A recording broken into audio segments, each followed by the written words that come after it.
When you make ice cream at home, you use ice. A classic ice cream maker has a big bucket and you put ice in there, and then you've got the smaller part in the middle where you put the cream and the sugar and stuff, and you've got a paddle in there that mixes it. If you just use plain ice in the freezer, it will not ever freeze. It'll just be really cold milk with sugar in it. You have to add salt.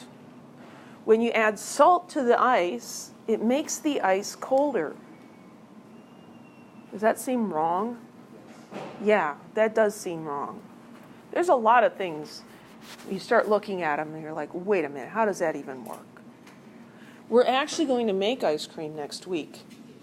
And we're going to observe this property. We're going to have a bag of ice, and you're going to take the temperature of it as it melts.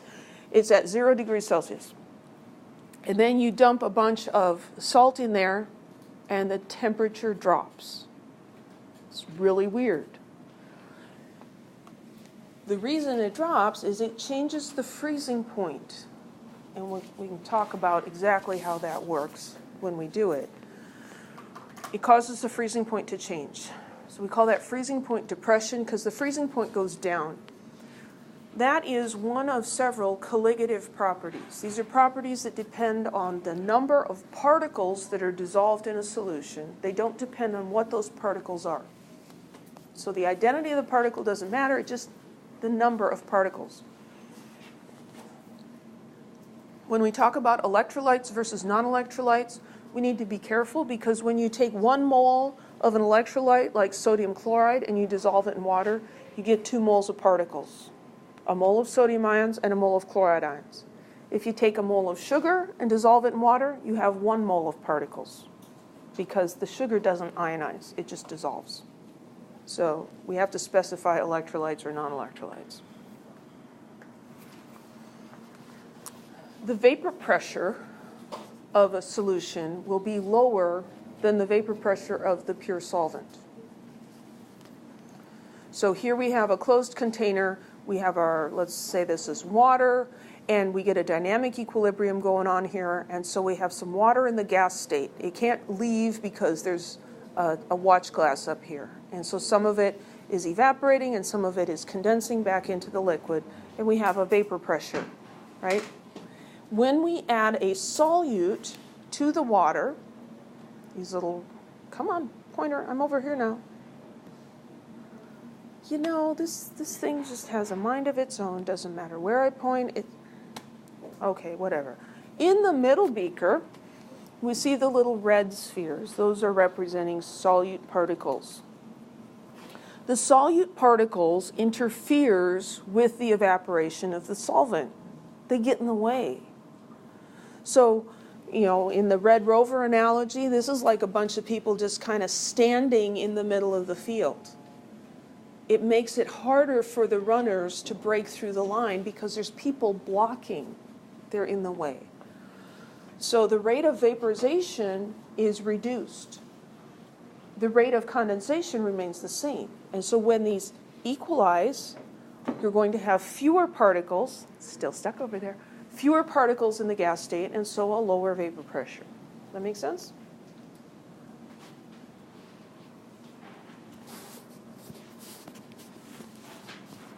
This is also a trippy sort of thing. You can take 2 beakers of water, one with salty water, and one with pure water, and put them, say, in a cake dish, a covered cake dish. So it's covered, as the water evaporates, it can't escape. It has to stay within the dish.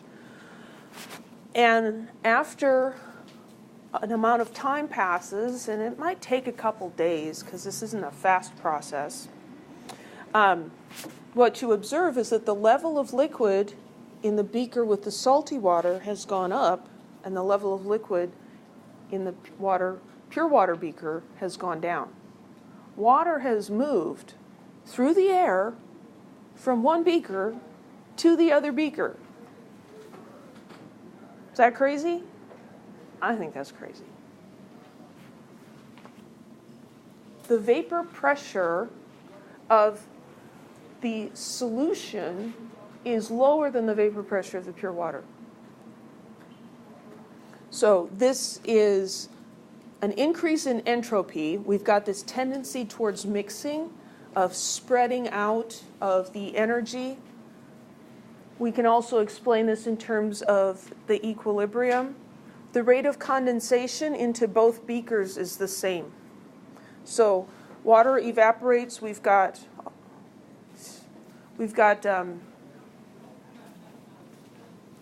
water evaporating, and the beakers aren't covered, and so the water in the gas state can move all around, and eventually it'll bump into the liquid and condense. It's going to condense in each beaker at an equal rate.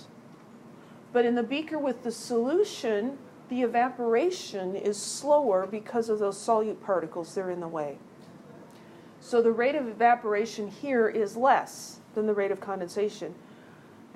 And the rate of evaporation is less than the rate of evaporation over here. And so over time, this beaker loses solvent and that beaker gains solvent. Any questions?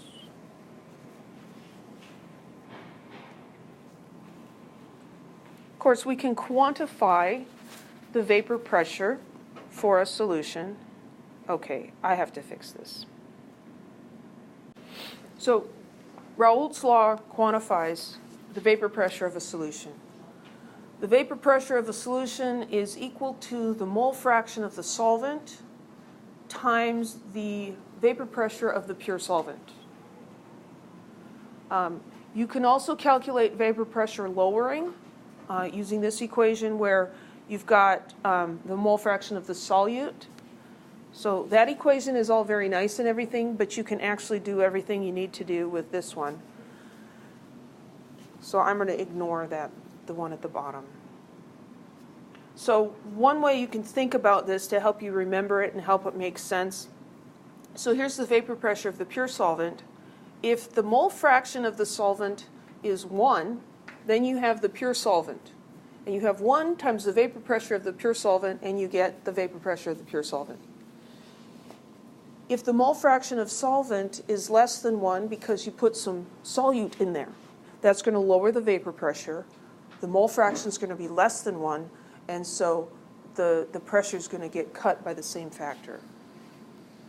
So the vapor pressure of the solution equals the mole fraction of the solvent times the pressure of the pure solvent.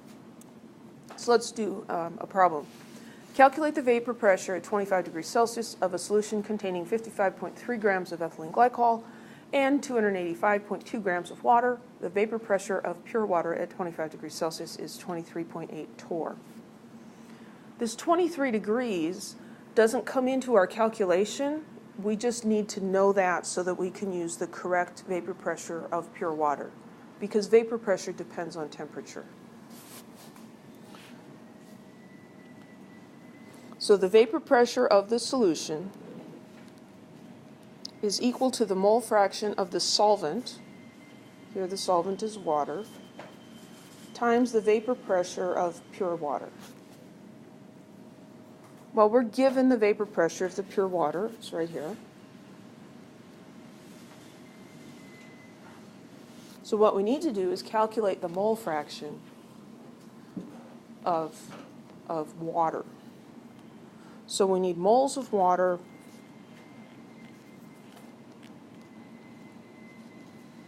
over total moles of, well, that doesn't really look like an M. I'm going to start over on that one. That's not, okay.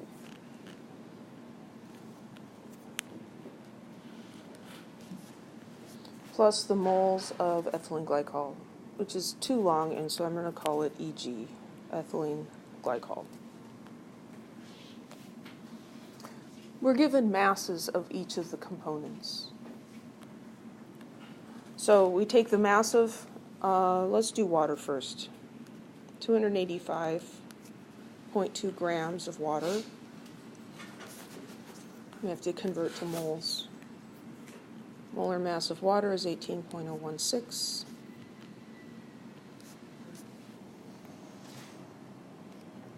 285.2 divided by 18.016.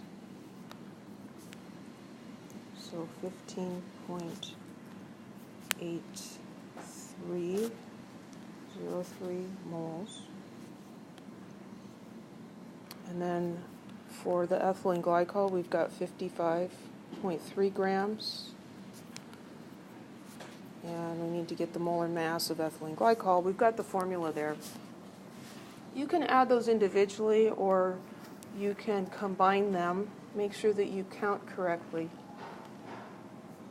So there's 2, 4, 5, 6 hydrogens times 1.008. And there's 2 carbons, 2 times 12.01. And there's 2 oxygens, 2 times 16. I'm getting 62.068.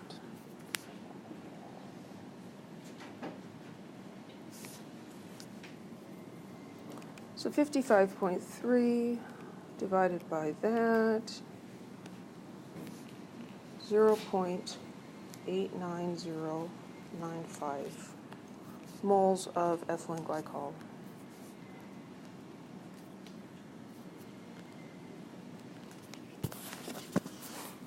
So then we just have to put those into our mole fraction equation.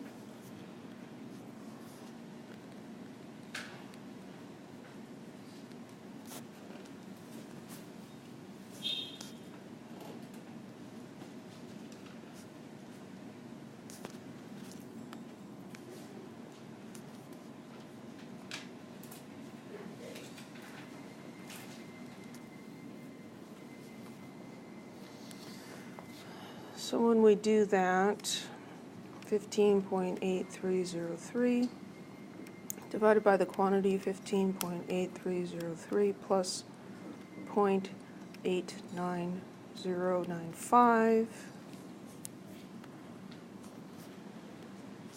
we're going to get a mole fraction of 0.9467. 0.946,717 mole fraction of water. And we go back up to our equation. I was thinking this equation had a name, but I don't remember. Doesn't matter. I'll stop talking about it. So that mole fraction times the vapor pressure of the pure solvent, 23.8 torr.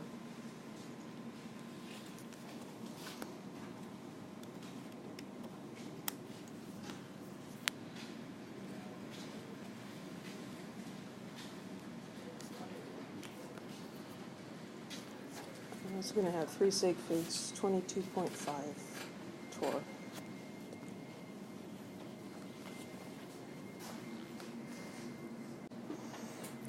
Any questions?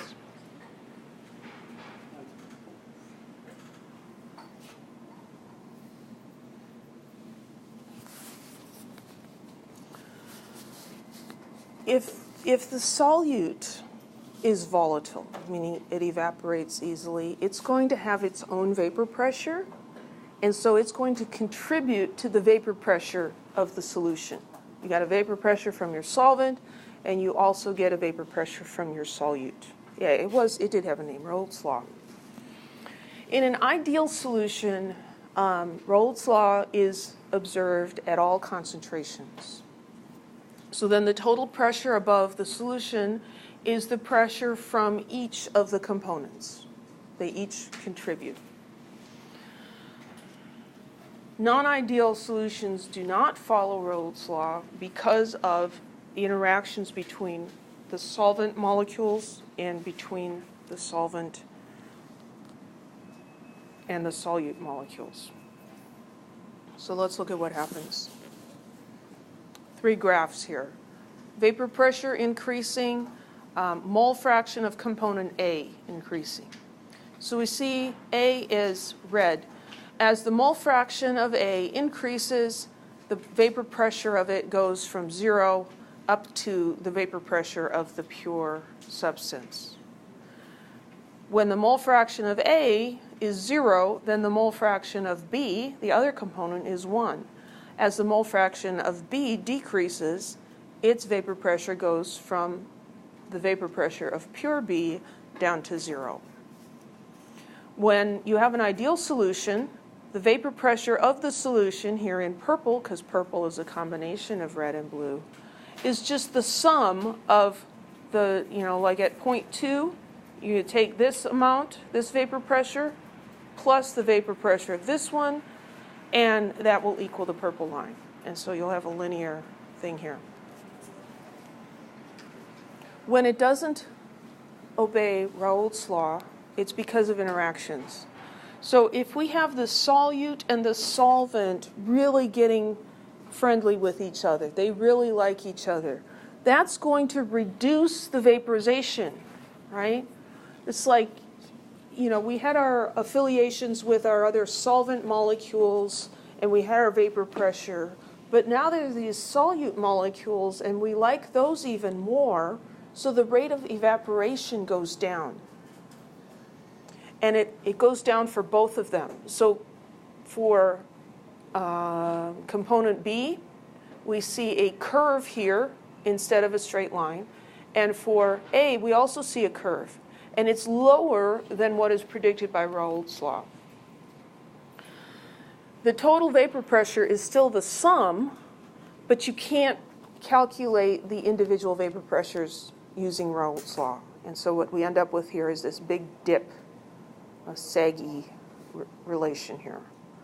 Over here, if the solute and the solvent do not like each other very much, it's like, okay, I was cool with my fellow solvent molecules, but now this solute came in here and he's a little bit offensive. I'm more likely to leave then. So the vapor pressure of each of these is going to be higher than predicted, and so we see this bowing up of the vapor pressure of the solution. We're not going to do any calculations with solutions that don't obey Raoult's law, but it's important to understand that that happens. Okay, this is a big example. This letter A, that means there's more. But we'll just look at one thing at a time. Okay, so we have a solution of benzene and toluene. 25% benzene by mass. At 25 degrees, the vapor pressure of pure benzene and pure toluene are 94.2 and 28.4 torr, respectively. Assuming ideal behavior, calculate the vapor pressure of each of the solution components in the mixture. So I'm going to erase this up here again and use this area. Okay. Well, how do we calculate the vapor pressure of the solution? Raoult's law? The vapor pressure equals the mole fraction times the pure vapor pressure. Each of these is a volatile liquid. So they each are going to have a different vapor pressure. It's going to be influenced by the presence of the other substance in the solution. So the vapor pressure from the benzene will be the mole fraction of benzene times the vapor pressure of pure benzene. So we need to calculate the mole fraction of benzene. But what did they give us? They gave us percent by mass. We have to convert percent by mass to mole fraction.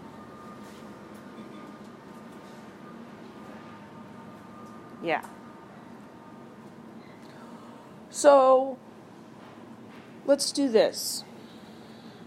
Let's assume 100 grams of this mixture, of this solution. If I have 100 grams of solution, what's the mass of benzene? 25 grams. So that gives me 25 grams of benzene. I'm just going to call him B. What's the mass of toluene? The difference, right? If it's 100 grams and 25 of it's benzene, then 75 has to be toluene. So we got 25 grams of benzene, we got 75, I'll do it up here, 75 grams of toluene. To calculate the mole fraction, I need moles, not masses. So once I've got the mass, then I can convert to moles. So I need the molar mass of benzene. So 6 times 12.01 plus 6 times 1.008, 78.108.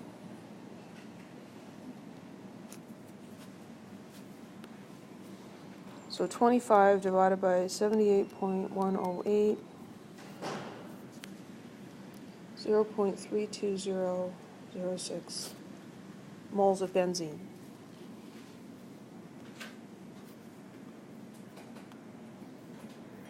So that's kind of overlapping. I'm going to move it over. 75 grams of toluene. We have to convert that to moles. So we need the molar mass of toluene, 7 times 12.01 plus 8 times 1.008, 92.134.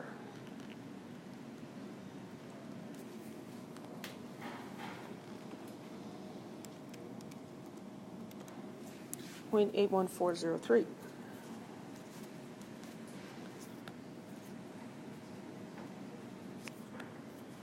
Moles of toluene.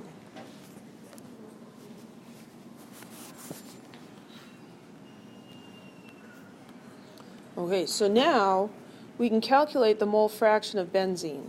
That's going to be the moles of benzene, 0.32006 moles, divided by the total number of moles, 0.32006, plus 0.81403.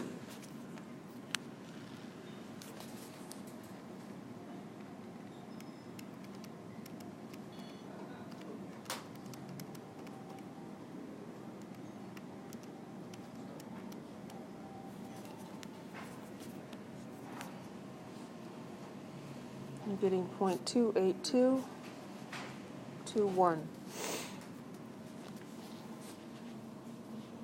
This is simple math, but it's lots of little steps, and so you have to just be really careful. It's so easy to make a mistake.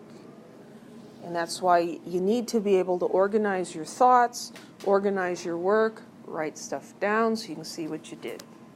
So there's my mole fraction of benzene, so I can calculate the vapor pressure of benzene in this solution. So 28221 times the vapor pressure of pure benzene. So they list benzene first and then toluene, and so the first pressure is benzene's, 94.2 torr.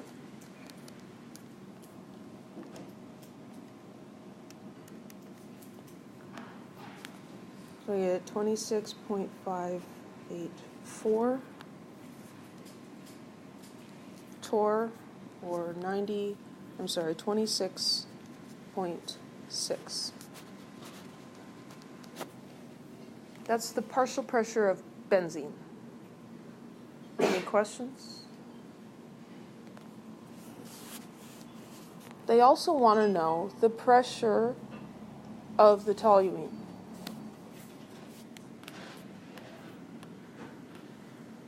Okay, well, the pressure of toluene equals the mole fraction of toluene times the vapor pressure of pure toluene. The good news is we don't have to do everything over again. In this system where we have benzene and toluene, just two components, the mole fractions have to add up to 1. If you have 3 components, they also have to add up to 1. But when there's 2, it's very easy, because if this is the mole fraction of benzene, we can calculate the mole fraction of toluene very easily. It's just 1 minus that. Mole fraction of toluene equals 1 minus, and that's an exact one, 28221. So 1 minus, no, it's not a minus, that's a divide. 1 minus 0.28221 equals 0.71779.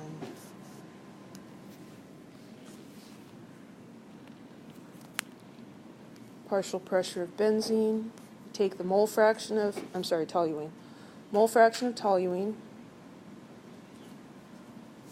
times the vapor pressure of pure toluene. That was given up here, 28.4.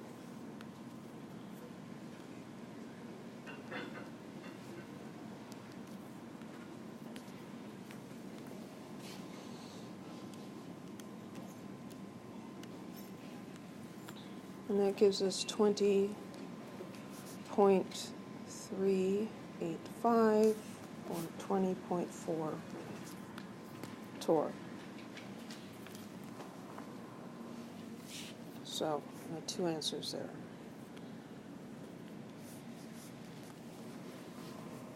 Any questions?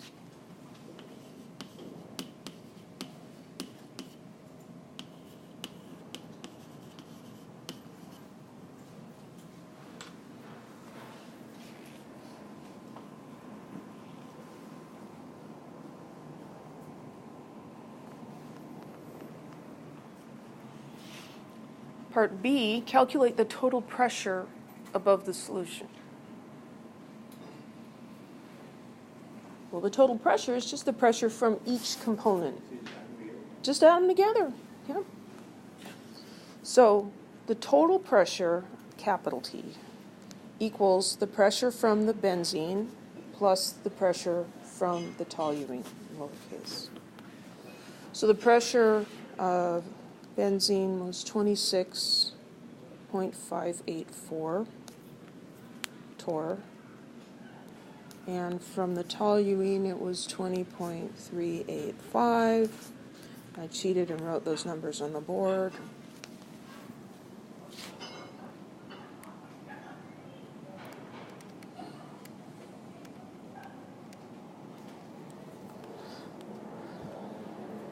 So we add those together and we get 46.969.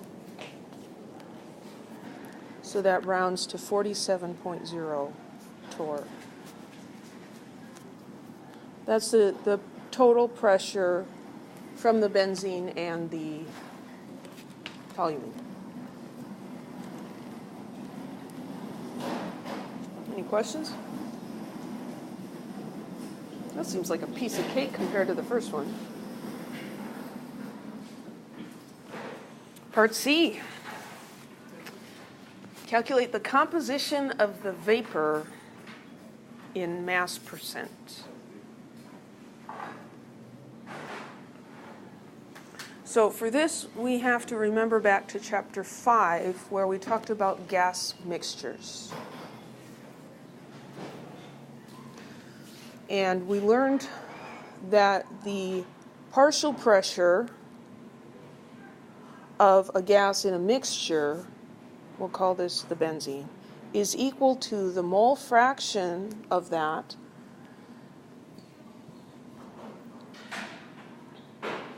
times the total pressure.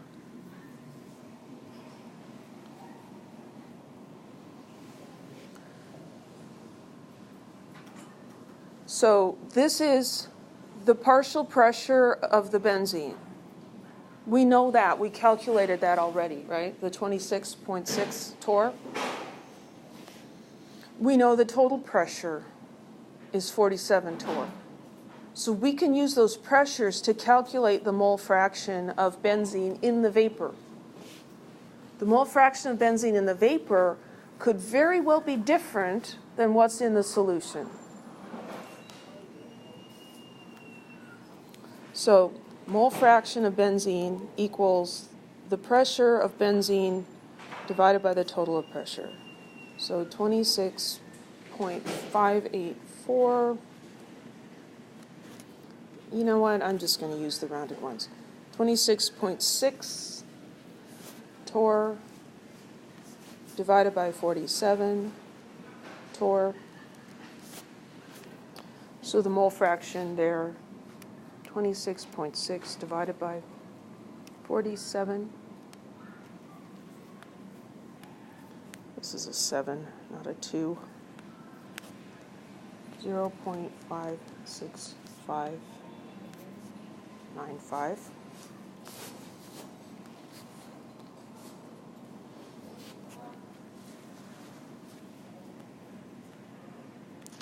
And the mole fraction of toluene, we could calculate it the same way, or we could just do 1 minus 0.565.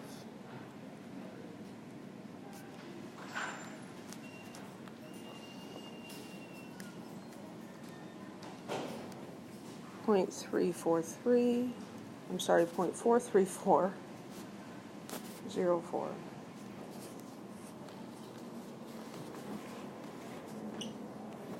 So we got mole fraction. We need mass percent.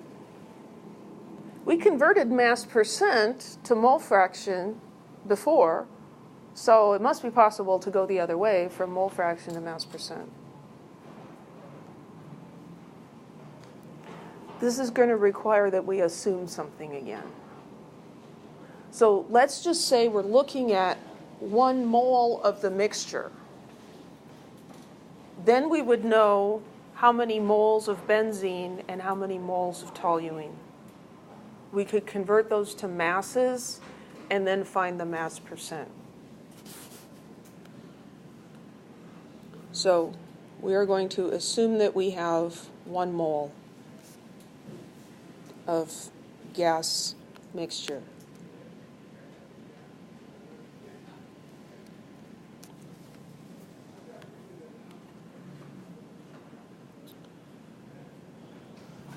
So,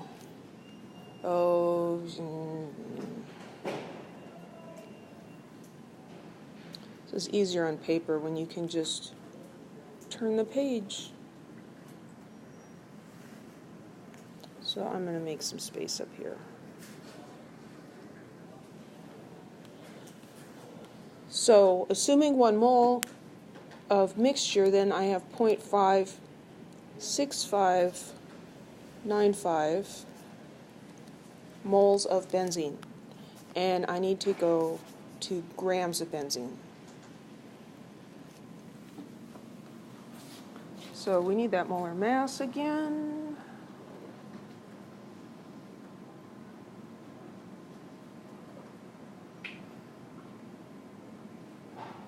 Which is 78.108.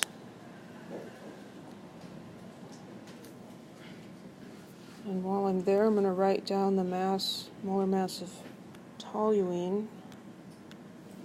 We'll estimate that it's going to be over here. 92.134 grams per mole for the toluene. 0.43404 moles.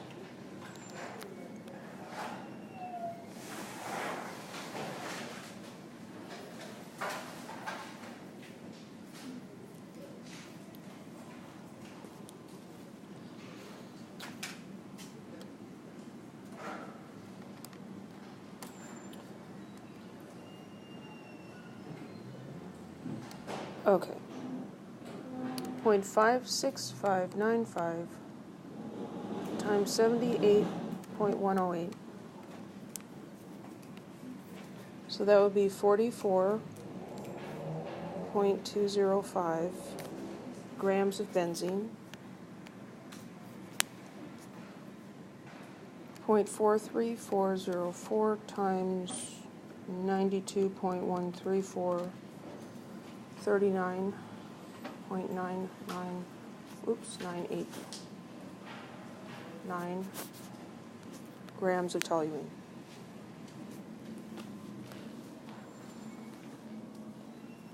Now I can calculate mass percent. So the percent benzene will equal the mass of benzene, 44.205 grams, divided by the mass of benzene plus the mass of toluene times 100. So 44.205 divided by, open parentheses, 44.205 plus 39.989, close parentheses, times 100. 52.5%.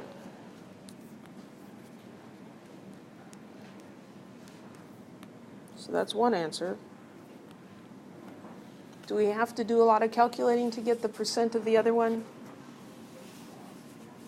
Just subtract from 100. So 100% minus 52.5.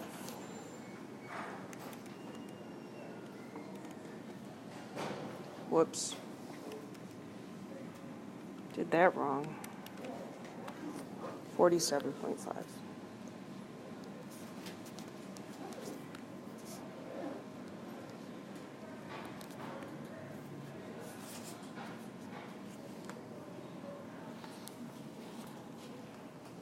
That's a very involved problem. Yeah. Are there going to be questions on the exams that just build off of each other? No. Yeah, so this is a problem that's building off of itself, and I don't usually put questions like that on exams. So I guess that's something to be thankful for. So there's this question at the bottom: why is the composition of the vapor different from the composition of the solution? The solution is 25% benzene. The vapor is 52.5% benzene. Why isn't it the same?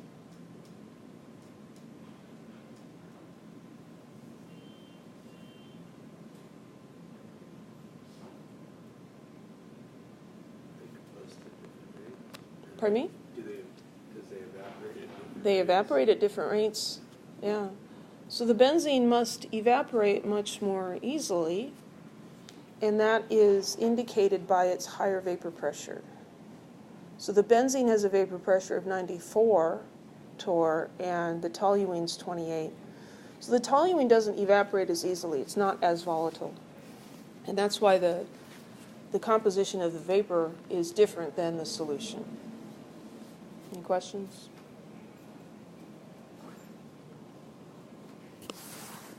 Another colligative property is freezing point. We can, and the boiling point being elevated, the freezing point is depressed, and this is related to vapor pressure. So if we look at this phase diagram, pressure on this side, temperature here, and just sort of a generic one. So the blue line is for the pure substance.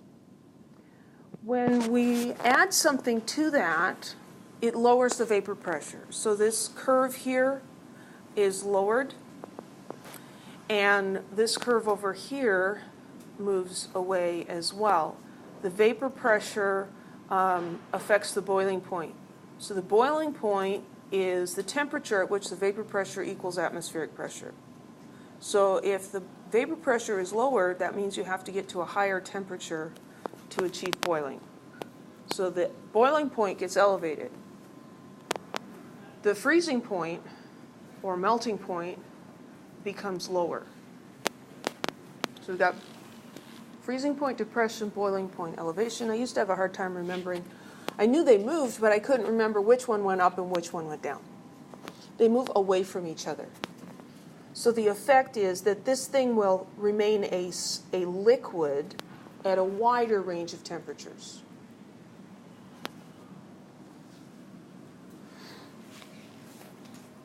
So it has a lower melting point, higher boiling point when you have a solution compared to the pure solvent.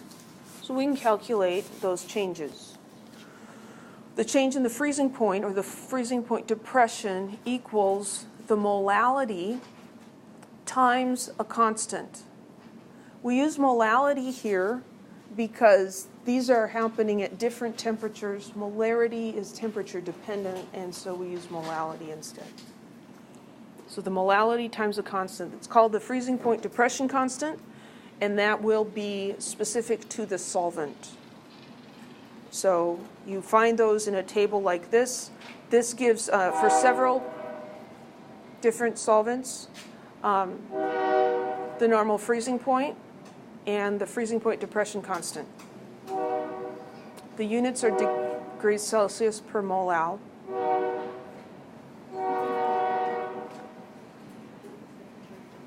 These engineers, you know, some of them it's one long blast, and this guy's just like toot, toot, toot.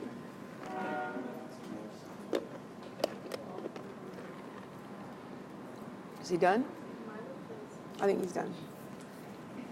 This table also gives constants for the boiling point elevation.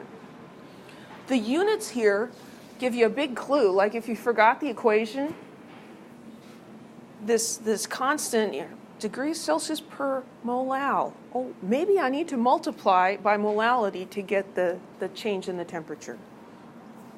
Okay, so let's calculate the freezing point of a 2.6, there's that italics M, molal aqueous sucrose solution. We need the freezing point depression constant for water. It's right here, 1.86. So Kf equals 1.86 degrees Celsius per molal. The change in the freezing point is equal to the molality times the freezing point depression constant. They put us through the ringer with that last problem, so here they're just giving us the molality.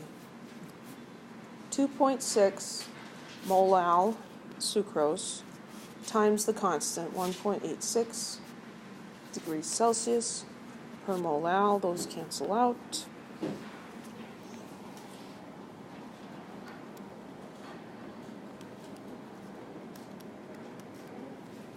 .836 degrees Celsius, 2 sig figs.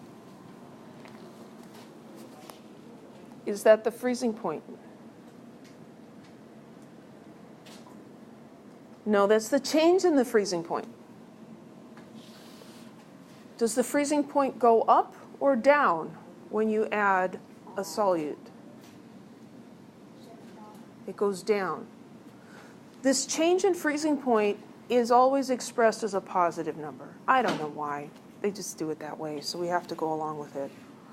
So this is the change in the freezing point. So we have to know the normal freezing point for water. We should have that one memorized. It's 0. So the actual freezing point here is 0 degrees minus the change. So the freezing point of this solution is minus 0.48 degrees Celsius. No. What? That minus 4.8.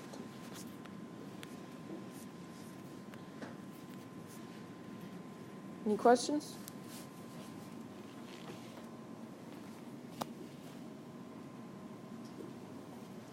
I suppose another way to think of that, a lot of people get depressed in the winter. It's cold in the winter. The freezing point is the depressed one. Boiling point gets elevated. So boiling point elevation, same format of the equation here. The change in the boiling point, molality times a constant. That constant also comes from that table. We got a picture of someone putting antifreeze in the radiator of their car. So you can run your car with just water in the radiator, but you might encounter some problems. Because if the engine gets too hot the water boils, and then you get a lot of pressure buildup, and that's when you end up at the side of the road with all this steam coming out of your car. Another problem, which doesn't happen here in the valley, but does where I grew up in Minnesota and Iowa, in the winter, it gets like unbelievably cold, like minus 40 degrees Fahrenheit at times. But definitely, I mean, it'll stay below 32 degrees Fahrenheit for over a week at a time, never get above freezing. That's just, it happens. So if your car's out there and you've got water in your radiator, it's going to freeze solid. You can't leave cans of soda in your car because they'll freeze and then explode all over the place. It's very interesting. You got to change some things. Just like you shouldn't leave sodas in your car here in the summer because they might get so hot they explode and spray all over the place. By adding antifreeze, it lowers the freezing point and it raises the boiling point. So it makes the fluid in your radiator much more useful. So it'll boil at a higher temperature, so it's less likely to boil over, and it's not going to freeze. Calculate the boiling point of a 3.6 molal aqueous sucrose solution. Well, we need the constant. So here we got the normal boiling point, and we've got the constant. If you were asked to do this, say, with ethanol, you'd need to know the normal boiling point. You'd calculate the change and then apply it to the normal boiling point. So 0.512 is the number we need. Boiling point constant, 0.512 degrees Celsius per molal. Change in the boiling point is the molality times Kb,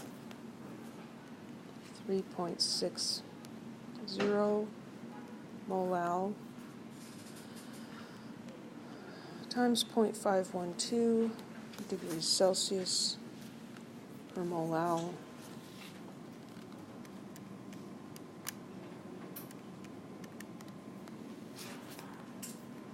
.8432 degrees Celsius. Is that the boiling point? No, that's the change. So we have to add that to the normal boiling point of the pure liquid. So 100 degrees plus 1.8432 degrees Celsius gives us 101.84 degrees. Any questions?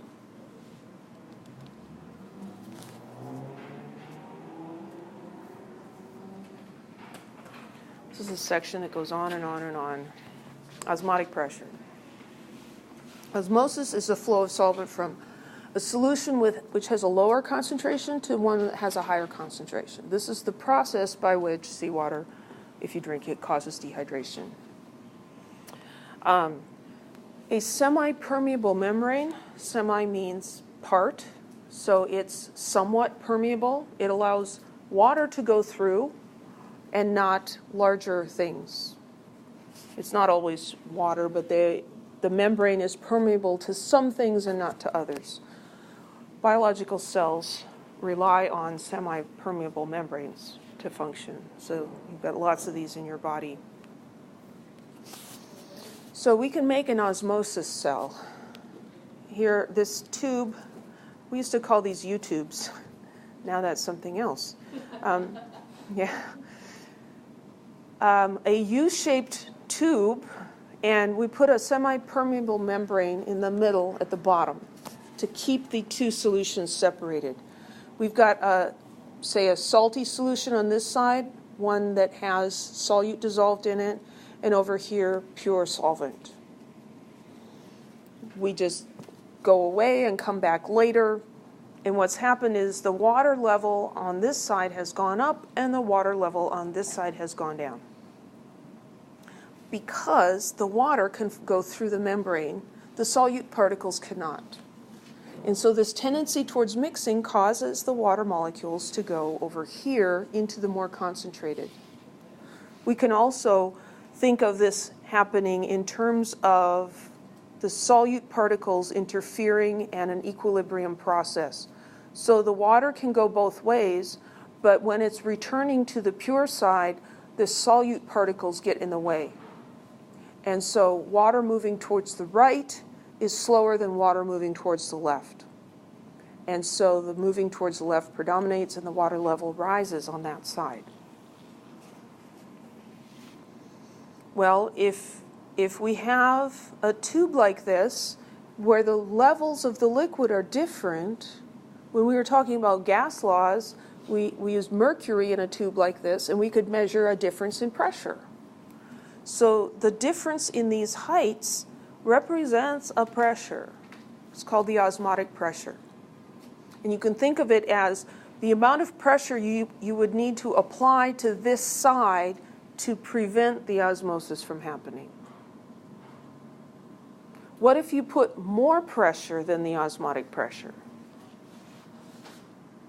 You could force the water to go the other way. That's called reverse osmosis. Ever heard that term? Television? Reverse osmosis, water purification, right? So they use a semi-permeable membrane, and you put pressure on the regular tap water to force it through the membrane, and you get pure water out the other side. That's one way to do it. Osmotic pressure can be calculated using this equation. This is like a loud equation. They're all capital letters. This is a capital pi, capital M, capital R, capital T. So this is molarity. This is the ideal gas constant, and this is temperature in Kelvin. Here we want to use the old familiar one, 0.08206 liter atmospheres per mole Kelvin, because then everything works out and we get osmotic pressure in atmospheres. Yeah. Why would it be a capital pi? Well, lowercase pi is 3.14159, blah, blah, blah, blah, blah. So they've used p so many times that they went to the Greek p. They couldn't use the lowercase, so they used the uppercase. That's the best I can come up with. They could have, called it z or something, but that was used also. They just kind of run out of letters. So that's a Greek, little I, both those I have a Greek P. Yeah, it's not an I. They aren't I's. So that's the capital pi, and this is a lowercase pi. Yeah, Greek letters have uppercase and lowercase too. Bastards. Calculate the osmotic pressure of a solution containing 1.50 grams of ethylene glycol in 50 milliliters of solution at 25 degrees. So osmotic pressure, capital pi, capital M, capital R, capital T. So R isn't a problem. R is 0.08206 liter atmospheres per mole Kelvin. Make a dot. Temperature, because we're using this gas constant with kelvins down here, we got to use kelvins. Bless you. So the temperature is going to be 298 kelvins. And then we need the molarity. It's not a very good K. We need the molarity. So we've got 50 milliliters of solution. We've got a mass of ethylene glycol. I suppose it would be too much for me to still have the molar mass of ethylene glycol in here somewhere. Yeah, that's not going to happen. We'll have to calculate it again. 2 times 12.01 plus 6 times 1.008 plus 2 times 16. 62.068. So we need to turn this grams into moles. So we use the molar mass of ethylene glycol.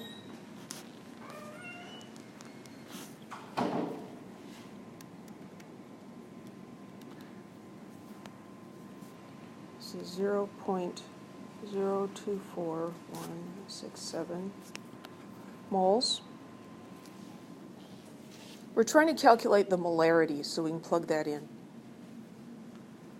So the molarity equals moles divided by liters. So we just calculated the moles. It really helps to be able to copy things. 6, 7. We need to divide by the volume in liters. It's 50 milliliters. So it's 0.0500 liters.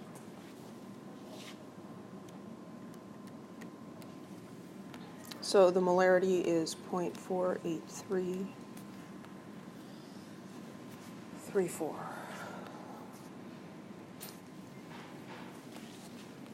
So now we can put these into that equation. The molarity is 0.48334 moles over liters. R is 0.08206 liters times atmospheres divided by moles times Kelvin, and the temperature is 298 Kelvin. The units are beautiful.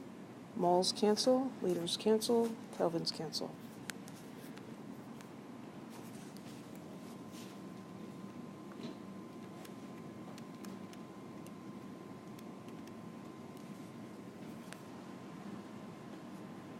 I'm just going to go ahead and round this to 3 sig figs, 11.8 atmospheres. That's the osmotic pressure. Any questions?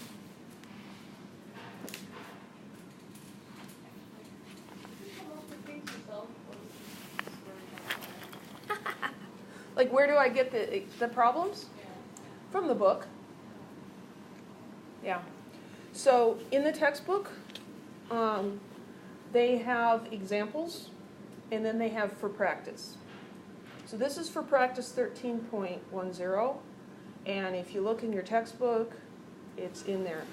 They show the previous one worked out, and then they show this one not worked out. My experience is that most students are not going to go work it out themselves. So why reinvent the wheel? I'm just going to use the problems from the textbook. So then are practice questions for online, like when we're practicing for an exam, are those the questions at the end of the chapter? No. The practice questions for exams that I give you are not the end of chapter questions. Those are in the homework. The practice questions for exams are some of the odd questions, odd numbered questions from the test bank, so that you can see how questions might be worded on the exam, because they tend to be very different from homework questions. So I figure I've got all these resources. Why make stuff up if I don't have to? Right? Any other questions? Yeah. Is there going to be extra credit? No. I don't do extra credit.